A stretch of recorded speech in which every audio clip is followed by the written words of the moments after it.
ओम नमः शिवाय। जय माता दी।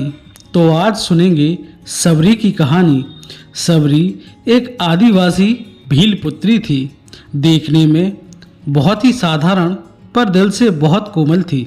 इनके पिता ने इनका विवाह निश्चित किया था, लेकिन आदिवासी की एक प्रथा थी कि किसी भी अच्छे कार्य से पहले वह निर्दोष जानवरों की बलि देते थे।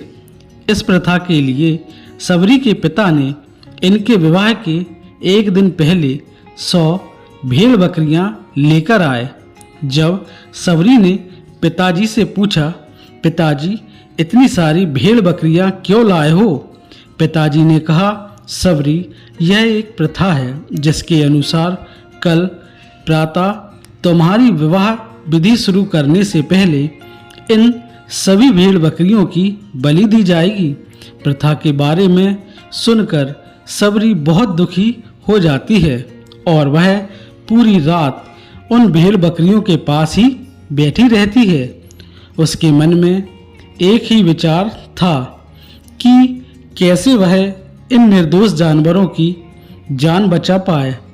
जब एकाएक सबरी के मन में एक ख्याल आता है कि अगर वह सुबह होने से पहले अपने घर से भागकर जंगल चली जाए तो इन निर्दोष जानवरों की जान बच सकती है।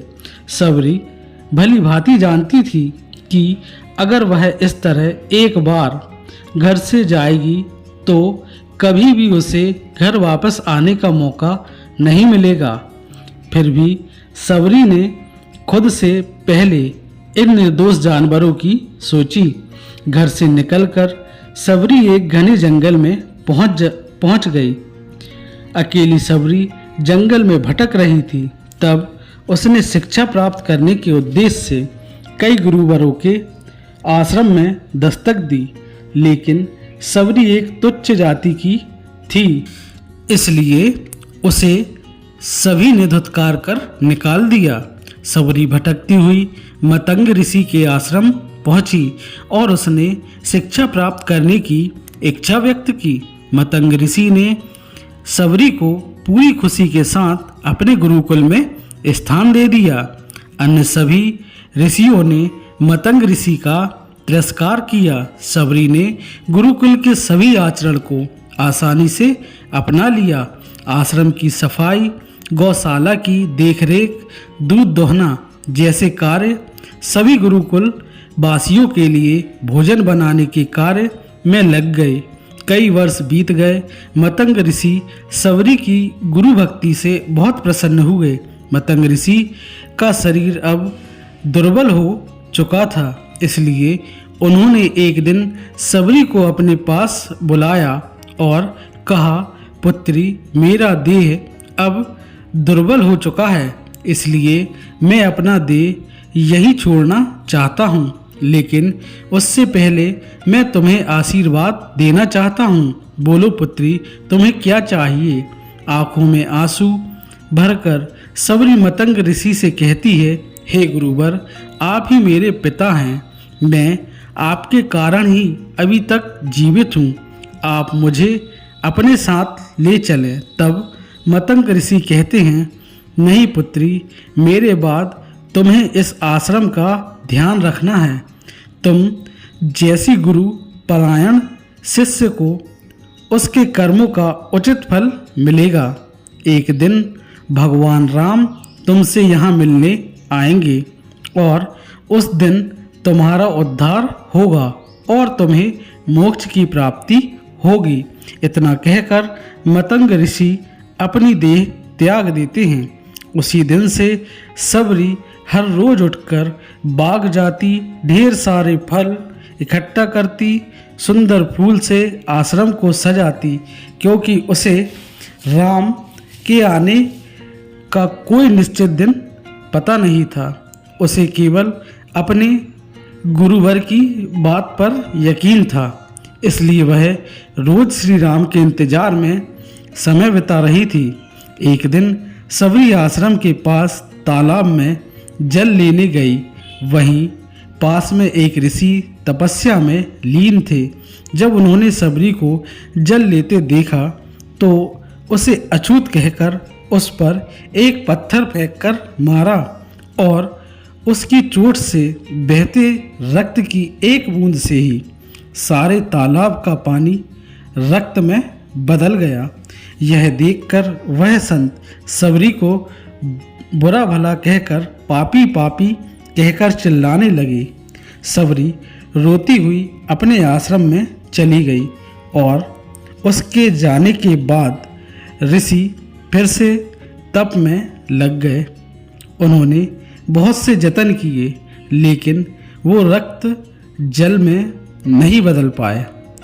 कई वर्ष बाद जब भगवान राम सीता की खोज में वहां आए तब वहां के लोगों ने भगवान राम को बुलाया और आग्रह किया कि वे अपने चरण के स्पर्श से इस रक्त को पुनः जल में बदल लें। राम उनकी बात सुनकर तालाब के रक्त को चरणों से स्पर्श करते हैं लेकिन कुछ नहीं होता। तब श्री राम ऋषि से पूछते हैं, हे ऋषिवर, मुझे इस तालाब का इतिहास बताएं। तब ऋषि उन्हें सबरी और तालाब की पूरी कथा बताते हैं और कहते हैं, हे भगवान, यह उसी शूद्र सबरी के कारण अपवित्र हो गया है। तब भगवान राम दुखी होकर कहते हैं, हे गुरुवर, यह रक्त उस देवी सबरी का नहीं, यह मेरे हृदय का है जिसे तुमने शब्दों से घायल किया है। भगवान राम ऋषि से आग्रह करते हैं कि मुझे देवी सबरी से मिलना है। तभी सबरी को बुलावा भेजा जाता है। राम का नाम सुनते ही सबरी दौड़ी चली आती है। जब वह तालाब के पास पहुंचती है तब उसके पैरों की धूल उस तालाब में चली जाती है और तालाब का सारा रक्त फिर से जल में बदल जाता है। तब भगवान राम कहते हैं, देखिए गुरुवर, आपके कहने पर मैंने सब किया लेकिन यह रक्त भक्त सबरी के पैरों की धूल से ही जल में बदल गया। सबरी जैसे ही भगवान राम को देखती है उनके चरणों को पकड़ लेती है और अपने साथ अपने आश्रम लाती है। उस दिन भी सबरी रोज की तरह ही अपना आश्रम फूलों से सजाती है और बाग से चख चख कर सबसे मीठे बेर अपने प्रभु श्री राम के लिए चुनती है और बड़े प्रेम से उन्हें अपने झूठे बेर परोसती है। भगवान राम भी बड़े प्रेम से उसे खाने के लिए उठते हैं। तब उनके भाई लक्ष्मण उन्हें रोक कर कहते हैं, भ्राता, यह बेर झूठे हैं। तब श्री राम कहते हैं, लक्ष्मण, यह बेर झूठे नहीं, सबसे मीठे हैं क्योंकि इनमें प्रेम है। और प्रभु श्री राम बहुत ही प्रेम से उन बेरों को खाते हैं। मतंग ऋषि का कथन सत्य होता है और देवी सबरी को मोक्ष की प्राप्ति होती है। इस तरह भगवान राम सबरी के राम कहलाए। तो कैसी लगी आपको आज की यह कथा? कृपया कमेंट करके ज़रूर बताएं। और आपसे एक निवेदन है कि यदि आप हमारे चैनल पर नए हैं तो कृपया चैनल को सब्सक्राइब कर लें और यदि ये वीडियो आपको पसंद आता है तो कृपया एक लाइक भी कर दें। तो ओम नमः शिवाय, जय माता दी, धन्यवाद।